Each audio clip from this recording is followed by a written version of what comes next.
la unción de tu Espíritu Santo sea sobre ellos, que este año, que la prosperidad sea en ellos, que todo, Padre, las bendiciones sea derramada, Dios de la gloria, y que sus peticiones sean contestadas. Yo me uno a cada petición, Señor, y como tu siervo te pido, Padre, tu respuesta.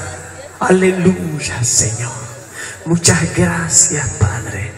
Gracias, Cristo de la gloria. Qué bonito. Ríndale una ofrenda de palma, mi Señor, porque es tan bueno con nosotros. Aleluya. Había un tiempo lluvioso con frío. Hoy es un tiempo cálido. Bendecimos el nombre del Señor. Qué rico, qué lindo es Dios. Bueno es mi Dios. Pueden pasar a su lugar, hermano, y gozar.